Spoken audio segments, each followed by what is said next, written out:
नमस्कार मेरे प्रिय विद्यार्थियों।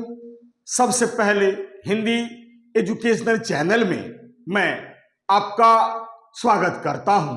आज मैं आपके समक्ष समकालीन हिंदी कविता के महान कवि तथा शायर दुष्यंत कुमार त्यागी द्वारा रचित कहाँ तो तय था चिरागा हरेक घर के लिए या गजल शीर्षक कविता का शब्दार्थ सहित सप्रसंग अर्थ या व्याख्या या भावार्थ को अत्यंत ही सरल भाषा में आपके समक्ष प्रस्तुत करना चाहता हूं। तो चलिए शुरू करता हूं।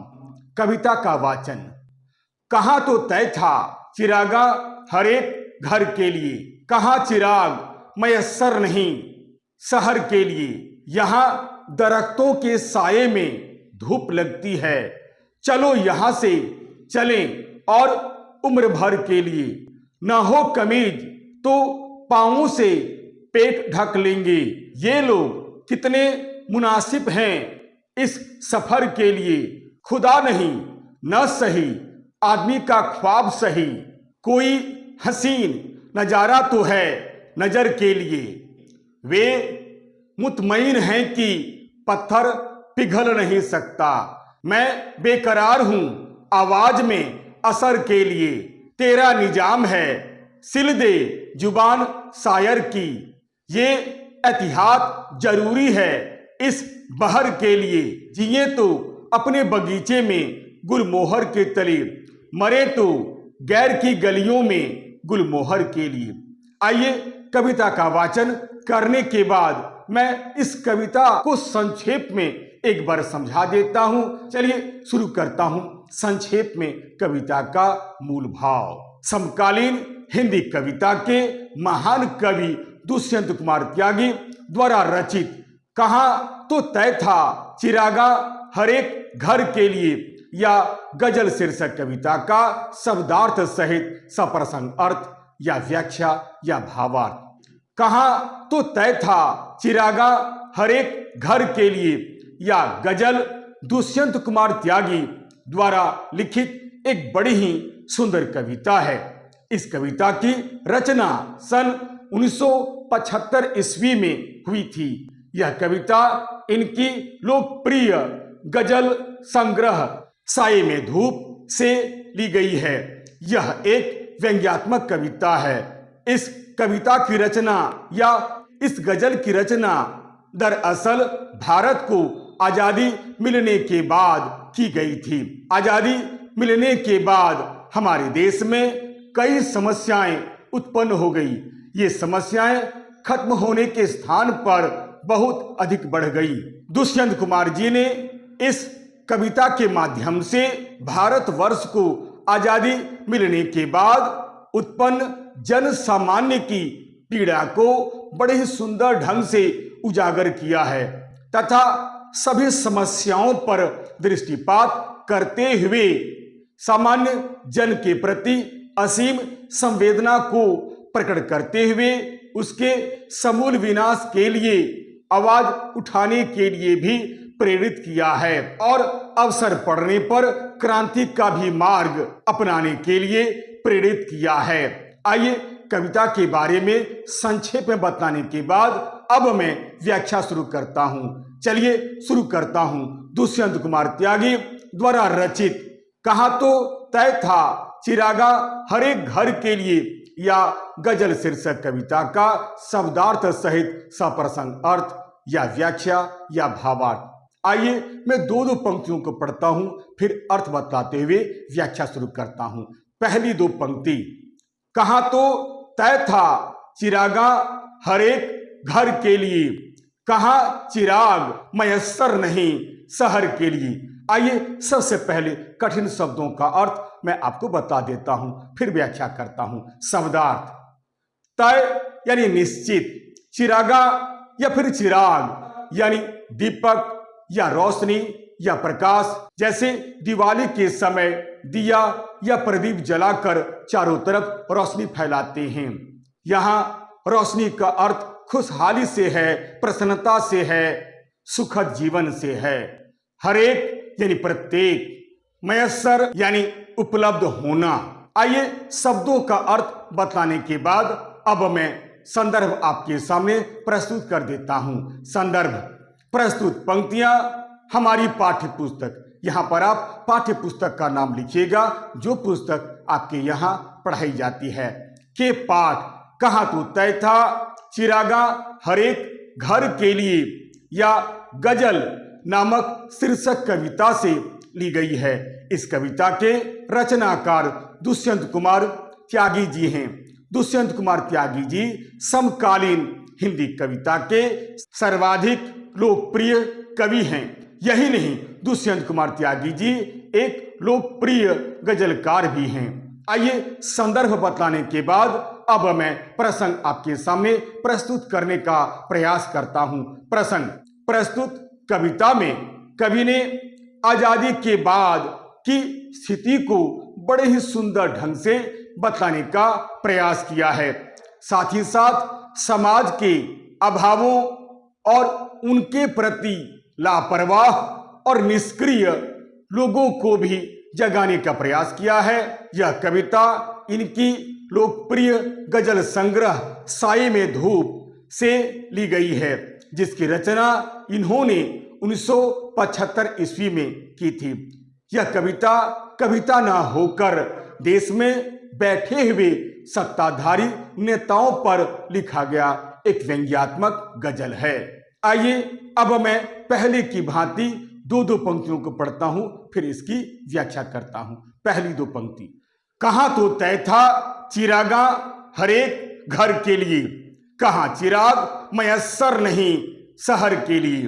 कवि भारतवर्ष को आजादी मिलने के बाद समाज की अव्यवस्था को देखकर बहुत दुखी हो जाता है तथा निराश हो जाता है। कवि इसका यथार्थ वर्णन करते हुए तथा उस पर दुख प्रकट करते हुए कहता है कि कहाँ तो तय था चिरागा हर एक घर के लिए, यानी भारतवर्ष को आजादी मिलने के बाद देश की खुशहाली के लिए दरअसल भारतवासियों ने एक सपना देखा था और हमारे देश की उन्नति तथा सुख समृद्धि के लिए एक प्रण भी किया था कि अब देश स्वतंत्र हो चुका है, यानी स्वतंत्रता मिलने के बाद अब भारतवर्ष के हर घर में दीपकों की माला जलेगी, यानी चारों तरफ रोशनी ही रोशनी होगी, चारों तरफ खुशहाली का वातावरण होगा। परंतु कहाँ हुआ ठीक इसके विपरीत। कहाँ तो तय था चिरागा हर एक घर के लिए, यानी सभी घरों में दिए जलेंगे, सभी घरों में खुशियों के दीपक जलाए जाएंगे। परंतु कहाँ जला, कहाँ सबके घर में खुशियां आई, यानी जो कुछ भी हुआ सब इसके विपरीत हुआ। हमने कभी इसके बारे में कल्पना तक नहीं की थी। अब अगली पंक्ति देखिए, कहाँ चिराग मयस्सर नहीं शहर के लिए। कहने का अर्थ यह है कि आजादी के बाद तो पूरे शहर के लिए भी एक भी दीपक जलाया नहीं जा सका। शहर में एक भी दीपक नहीं जला, किसी के घर में खुशियां नहीं लौटकर आई। आज चारों तरफ अंधेरा ही अंधेरा है। सफलता या प्रकाश के नाम पर कुछ भी नहीं हुआ। देशवासियों को आजादी का सुख कहाँ मिला? देशवासियों को आजादी का सुख और चैन बिल्कुल नहीं मिला। सत्ताधारी नेताओं के वायदे सारे झूठे निकले जो उन्होंने चुनाव के बाद दिया था। सब कुछ उल्टा हुआ जिसके बारे में कभी हमने कल्पना तक नहीं की थी। उनके कथनी और करनी में बहुत अंतर दिखाई दिया। अब मैं अगली दो पंक्तियां पढ़ता हूं, फिर अर्थ बताते हुए इसकी व्याख्या करता हूं। यहां दरख्तों के साये में धूप लगती है, चलो यहां से चलें और उम्र भर के लिए। यहां कुछ एक कठिन शब्द है जिसका मैं अर्थ बतला देता हूं। चलो यानी चलना, दरख्त यानी पेड़, साये यानी छाया, उम्र भर के लिए यानी हमेशा हमेशा के लिए, चले यानी चलना। यानी कवि यह क्या कहना चाहते हैं?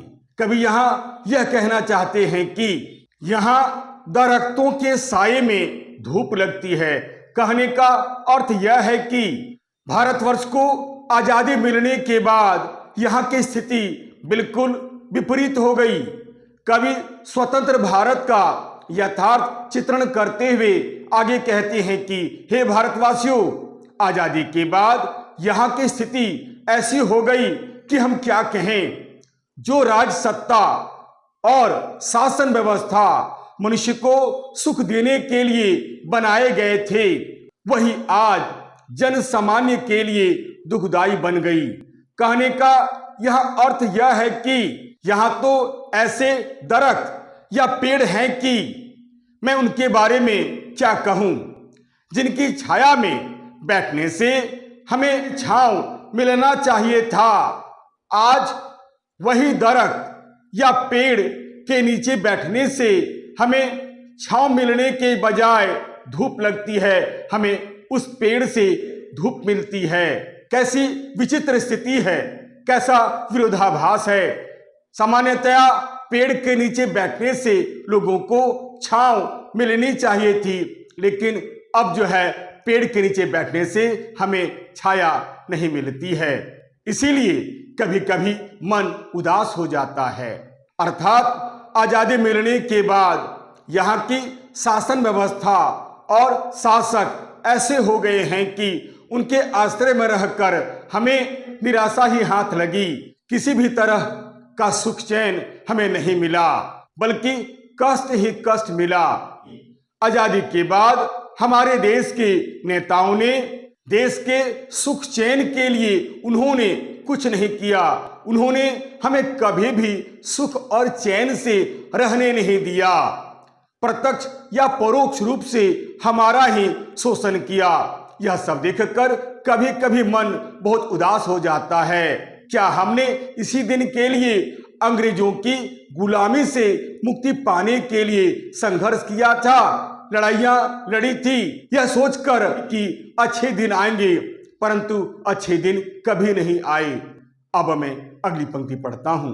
चलो यहां से चलें और उम्र भर के लिए, यानी कवि यहां यह कहना चाहते हैं कि हमारे देश की स्थिति इतनी ही कारुणिक और दयनीय हो गई है कि कभी कभी मन उदास हो जाता है। यानी यह सब देखकर कभी कभी मन इतना ज्यादा निराश हो जाता है कि लगता है कि सब कुछ छोड़ छाड़ कर हम कहीं और चले जाएं। कारण स्वतंत्रता के पश्चात देश की ऐसी स्थिति उत्पन्न हो जाएगी, कभी हमने इसकी कल्पना नहीं की थी। आजादी के पहले जो हमारी समस्याएं राई के समान थी, अब वह पर्वत के समान हो चुकी है। आज भी हमारे देश में बेकारी समस्या, भुखमरी समस्या, महंगाई समस्या, गरीबी समस्या, भ्रष्टाचार की समस्या और न जाने कितनी ही ऐसी समस्याएं हमारे समाज में विद्यमान है। पता नहीं ये समस्याएं कब दूर होंगी। कवि को यह सब देखकर ऐसा लगता है कि कष्ट सहते सहते हम लोग आलसी, निकम्मे और भाग्यवादी बन गए हैं। इसलिए कवि को व्यवस्था में आए दोष में सुधार होने की कोई भी गुंजाइश दिखाई नहीं देता है। यह सब देखकर कवि भी कभी कभी निराश हो जाता है। उन्हें व्यवस्था के दोषों में कोई भी सुधार नजर नहीं आता है और न ही संघर्ष करने का मन करता है। इसलिए कवि को लगता है कि सब कुछ छोड़ छाड़ कर हम कहीं और चले जाएं। आज सामान्य व्यक्ति भी ऐसा ही सोचता है, वह भी छोड़ छाड़ कर कहीं और चला जाना चाहता है। अब मैं अगली दो पंक्तियां पढ़ता हूं, फिर अर्थ बताते हुए इसकी व्याख्या करता हूं। न हो कमीज तो पांवों से पेट ढक लेंगे, ये लोग कितने मुनासिब हैं इस सफर के लिए। यहां पर दो एक शब्द है जिसका मैं अर्थ आपको बता देता हूं। मुनासिब यानी योग्य या अनुकूल, पांवों से पेट को ढक लेना अभावग्रस्तता को दर्शाता है।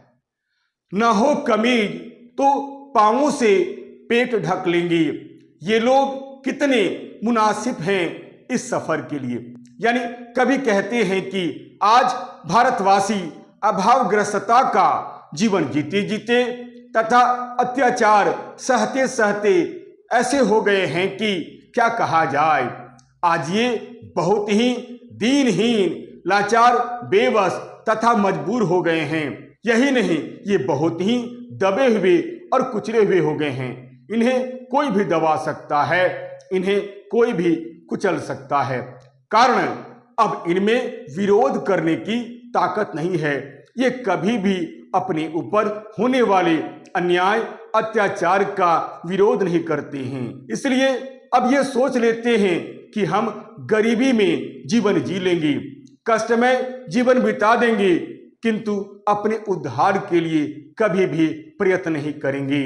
उनकी स्थिति ऐसी हो गई है कि अब तो वे कभी भी अपने अभावों का रोना नहीं रोते हैं, बल्कि अब तो ये हर अभाव को चुपचाप पी लेते हैं। न हो कमीज तो पांवों से पेट ढक लेंगे। अर्थात अब ये कमीज के न होने पर शोर नहीं मचाते हैं, बल्कि ये अपने ही पांव को सिकोड़कर अपने पेट को ढकने की कोशिश करते हैं।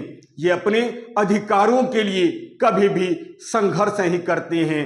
ये बिल्कुल चुपचाप हो गए हैं। उनमें विरोध करने की भावना अब बिल्कुल मर चुकी है। धीरे धीरे ये आलसी, निकम्मे और भाग्यवादी हो गए हैं। ये अभावों में भी प्रसन्न रहने का प्रयास करते हैं। अगली पंक्ति देखिए, ये लोग कितने मुनासिब हैं इस सफर के लिए। यानी कवि का यहाँ यह मानना है कि वे हर अभाव को पिछले कर्मों का फल मानकर चुपचाप सह लेते हैं, चुपचाप झेल लेते हैं, किसी प्रकार का विरोध नहीं करते हैं। परंतु यह अच्छी बात नहीं है। परंतु हमारे देश के शासकों के लिए तो यह बहुत ही अच्छी बात है। हमारे देश के नेता भी तो यही चाहते हैं कि चाहे हम कुछ भी करें, परंतु ये हमारा कभी भी विरोध नहीं करें। और आज यही हो रहा है। आज चारों तरफ ऐसे सामान्य लोगों पर अत्याचार हो रहा है। विरोध नहीं करने के फलस्वरूप ऐसे लोगों का मनोबल भी बढ़ता जा रहा है। कारण आज हमारे अंदर विरोध करने की शक्ति लगभग समाप्त हो चुकी है। यही कारण है कि इनका शासन सत्ता बड़े आराम से चलती है। अर्थात देश के शासकों के लिए तो ऐसे ही उदासीन और संतोषी प्राणी बहुत अच्छे होते हैं। कारण वे किसी तरह का विरोध नहीं करते हैं और चुपचाप सब कुछ सह लेते हैं। और इन्हीं के कारण इनका शासन बड़े ही आराम से चलती है। यहाँ कवि ने इन पंक्तियों के माध्यम से दबे और कुचले हुए भारतवासियों की संतोषी प्रवृत्ति और उदासीनता पर चिंता प्रकट की है। अब मैं अगली दो पंक्तियां पढ़ता हूं, फिर अर्थ बताते हुए व्याख्या करता हूं। खुदा नहीं न सही, आदमी का ख्वाब सही, कोई हसीन नजारा तो है नजर के लिए। यहां पर दो एक शब्द हैं जिसका अर्थ मैं आपको बतला देता हूं। खुदा यानी ईश्वर, ख्वाब यानी सपना, हसीन नजारा यानी सुहावना दृश्य, नजर यानी दृष्टि। खुदा नहीं न सही, आदमी का ख्वाब सही। यानी कवि का यह मानना है कि हमारे देश की स्थिति यह है कि भारतवासी लोग खुदा को भी एक हसीन नजारे के समान मन में पाले हुए रहते हैं। इसी के सहारे इनकी दरअसल जिंदगी कट रही है। कवि को लगता है कि ये भारतवासी खुदा को भी इसलिए मानते हैं ताकि उनके सामने वक्त गुजारने के लिए कोई मनमोहक नजारा मिल जाए। अगली पंक्ति देखिए, कोई हसीन नजारा तो है नजर के लिए। यानी ये लोग खुदा पर भी देखा जाए तो ठीक से विश्वास नहीं करते हैं और उनके बताए गए रास्ते पर भी नहीं चलते हैं। उनके लिए तो परमात्मा केवल एक सुखद सपना है जिसकी कल्पना करके उनका जीवन आनंद पूर्वक बीत जाता है। अतः ये खुदा पर भी बिल्कुल विश्वास नहीं करते हैं, उनका खुदा पर भी रंच भर भी विश्वास नहीं है। अब मैं अगली दो पंक्तियां पढ़ता हूं, फिर अर्थ बतलाते हुए इसकी व्याख्या करता हूं। वे मुतमईन हैं कि पत्थर पिघल नहीं सकता, मैं बेकरार हूं आवाज में असर के लिए। यहां पर कई शब्द हैं जो बहुत ही कठिन हैं। सबसे पहले मैं उसका आपको अर्थ बतला देता हूं, फिर व्याख्या करता हूं। मुतमईन यानी इत्मीनान से या विश्वास से या दृढ़ निश्चय वाले व्यक्ति या फिर विश्वास भरे हुए व्यक्ति। पत्थर पिघल नहीं सकता यानी दया की भावना उनमें उत्पन्न नहीं हो सकती है। बेकरार यानी बेचैन या व्याकुल। असर यानी प्रभाव या प्रभाव पैदा करना। वे मुतमईन हैं कि पत्थर पिघल नहीं सकता। कवि को भारतवासियों की हताशा, निराशा और निष्क्रियता को देखकर बहुत दुख होता है। कवि का मानना है कि समाज का शोषित वर्ग अब पूरी तरह से यह विश्वास करके बैठा हुआ है कि सत्ताधारी यानी पावरफुल लोग के दिल पत्थर के समान होते हैं। उनमें दया, प्रेम, करुणा तथा सहानुभूति की भावना बिल्कुल नहीं होती है। अर्थात उनका विश्वास है कि उच्च वर्ग के लोग पत्थर के समान बिल्कुल कठोर और निर्मम होते हैं। वे कभी भी गरीबों के प्रति दया की भावना नहीं रखते हैं। परंतु कवि ऐसा नहीं मानता है। कवि समाज को बदलना चाहता है और बदल कर ही दम लेना चाहता है। इसलिए उनका मानना है कि मैं बेकरार हूं, मैं बेचैन हूं, मैं समाज को बदलते हुए देखना चाहता हूं। अब अगली पंक्ति देखिए, मैं बेकरार हूं आवाज में असर के लिए। यानी कवि का यह मानना है कि मैं लोगों के दुख दर्द को दूर करना चाहता हूं, मैं समाज को बदलते हुए देखना चाहता हूं, मैं बेचैन हूं, इसलिए मैं उनकी सोई हुई आत्मा को झकझोरने का प्रयास कर रहा हूं, मैं उन्हें जगाना चाहता हूं, मैं बेकरार हूं आवाज में असर के लिए। कवि का यह भी मानना है कि यदि आवाज में असर हो तो सत्ताधारी भी पिघल सकते हैं, सत्ताधारी का हृदय भी बदल सकता है। अतः हमें अन्याय और अत्याचार को देखकर चुपचाप नहीं बैठना चाहिए, बल्कि हमारे ऊपर होने वाले अन्याय और अत्याचार का खुलकर विरोध करना चाहिए। इसलिए कभी समाज में रहने वाले शोषितों, पीड़ितों की आवाज में शक्ति पैदा करने की कोशिश करता है, ताकि वह अन्याय के विरुद्ध उठकर खड़ा हो सके और अपने अधिकार को प्राप्त करने के लिए संघर्ष करे। अब मैं अगली दो पंक्तियां पढ़ता हूं, फिर अर्थ बतलाते हुए इसकी व्याख्या करता हूं। तेरा निजाम है सिल दे जुबान शायर की। ये एतिहाद जरूरी है इस बहर के लिए। यहाँ पर कुछ कठिन शब्द दिखलाई दे रहे हैं। सबसे पहले कठिन शब्दों का अर्थ मैं आपको बतला देता हूं, फिर व्याख्या करता हूं। निजाम यानी शासक या राज, सिल यानी सिल देना या सिलाई कर देना, जुबान यानी आवाज, शायर यानी कवि, एतिहाद यानी सावधानी, बहर यानी गजल का कोई शेर या छंद। तेरा निजाम है सिल दे जुबान शायर की। कवि का यह मानना है कि, मानना ही नहीं बल्कि कवि का यह विश्वास है कि सत्ताधारियों की शासन व्यवस्था तभी तक सुरक्षित रह सकती है जब तक हम लोग चुपचाप रहेंगे, और जब तक हम लोग चुपचाप रहेंगे तब तक ये लोग हमारे ऊपर अत्याचार करते रहेंगे। अतः अब समय आ गया है कि हम आवाज उठाएं, और याद रखिएगा, जब तक हम लोग चुपचाप बैठेंगे तब तक ही ये सत्ताधारी नेता अपने कर्तव्य को भूलकर आराम की जिंदगी जी सकते हैं। अक्सर सत्ताधारी नेता या पूंजीपति वर्ग ऐसे शायर की जुबान बंद कर देना चाहते हैं। वे नहीं चाहते हैं कि शायर या कवि कोई कविता लिखकर या कोई गजल लिखकर लोगों की अंतरात्मा को जगाने का प्रयास करे, इसलिए हमेशा उनकी जुबान को ये बंद कर देना चाहते हैं। सत्ताधारी या पूंजीपति किसी की भी जुबान को बंद कर सकते हैं, क्योंकि यदि वे उनकी जुबान को बंद नहीं करेंगे तो ज्यादा दिनों तक शासन नहीं कर पाएंगे। यानी ये केवल शासन करने के उद्देश्य से ही किसी की भी जुबान को बंद कर सकते हैं। अब अगली पंक्ति देखिए, ये एहतियात जरूरी है इस बहर के लिए, अर्थात अब समय आ चुका है कि हम सावधान हो जाएं।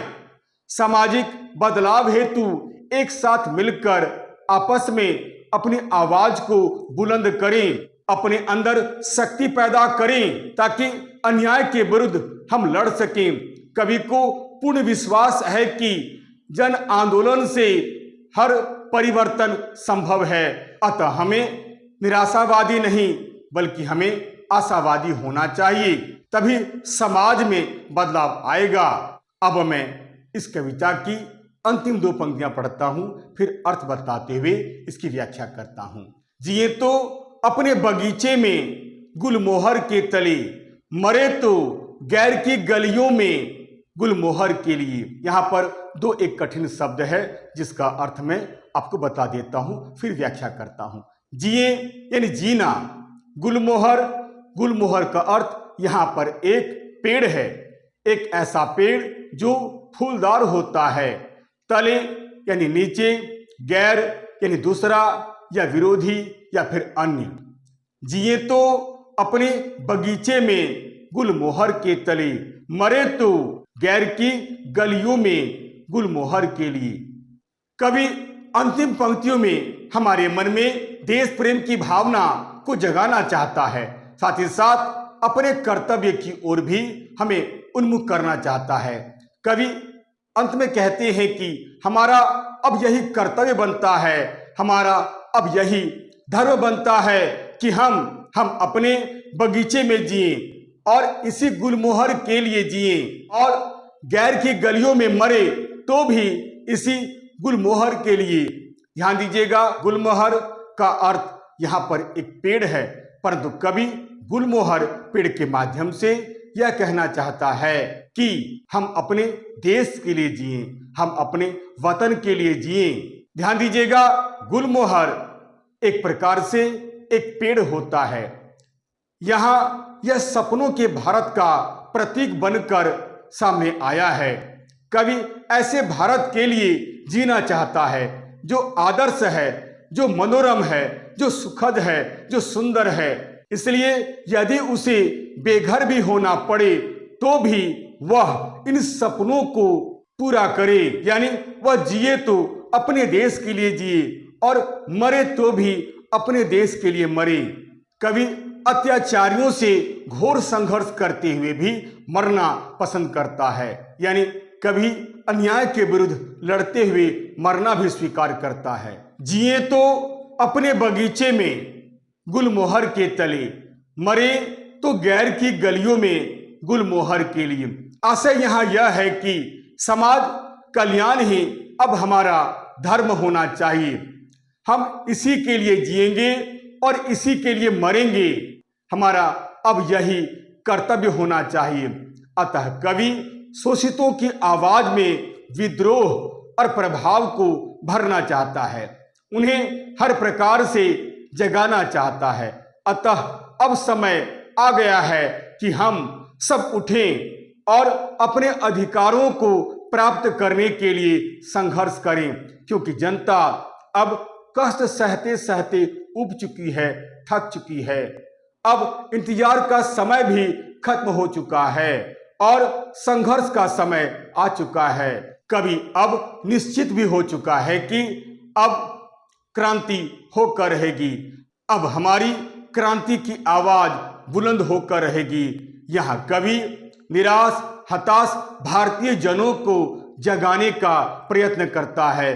कवि अपनी वाणी द्वारा अत्याचारियों के हृदय को भी परिवर्तित करने का प्रयास करता है। वह उनमें दया और प्रेम की भावना को भी भरना चाहता है। इस प्रकार कवि को विश्वास है कि यदि हम अत्याचारियों के विरुद्ध आवाज उठाएंगे तो समाज में अवश्य ही बदलाव आएगा और यह बदलाव एक न एक दिन होकर रहेगा। इस तरह हम देखते हैं कि कहां तो तय था चिरागा हर एक घर के लिए, यह गजल इनकी एक बड़ी ही सुंदर कविता है। यह कविता आज की राजनीति पर व्यंग्य है, अर्थात आज के राजनीतिज्ञों के झूठे वायदे पर व्यंग्य है जो उन्होंने आजादी को प्राप्त करने के बाद सामान्य जनता को दिया था। दुष्यंत कुमार जी जनता के कवि हैं। उन्होंने अपनी इस कविता या फिर गजल के माध्यम से जहां एक ओर वर्तमान समाज की पीड़ा तथा दुर्व्यवस्था को बड़े सुंदर ढंग से उजागर किया है, वहीं दूसरी ओर सभी समस्याओं पर दृष्टिपात करते हुए उसके समूल विनाश के लिए क्रांति का भी आह्वान किया है। अतः यह एक जन जागरण का संदेश देने वाली कविता है। इस कविता में प्रगतिशील चेतना भरी हुई है। साथ ही साथ इस कविता में व्यंग्य और आक्रोश का स्वर भी मुखरित हुआ है। इस कविता के माध्यम से कवि ने सामान्य लोगों के दुख दर्द को बड़े सुंदर ढंग से उजागर किया है, वहीं दूसरी ओर उनके प्रति असीम संवेदना प्रकट भी की है। इस कविता में कवि का आशावादी दृष्टिकोण भी दिखलाई पड़ता है। यह कविता भले ही इनकी एक छोटी कविता है, परंतु छोटी कविता होने पर भी यह कविता कई दृष्टियों से यह एक महत्वपूर्ण कविता है। आशा करता हूं आप इस कविता का अर्थ या भावार्थ या व्याख्या को अच्छी तरह से समझ गए होंगे। यदि आपको यह वीडियो अच्छा लगता है तो आप इसे लाइक करें, शेयर करें और तो और सब्सक्राइब करना बिल्कुल नहीं भूलें। तब तक के लिए नमस्कार, धन्यवाद।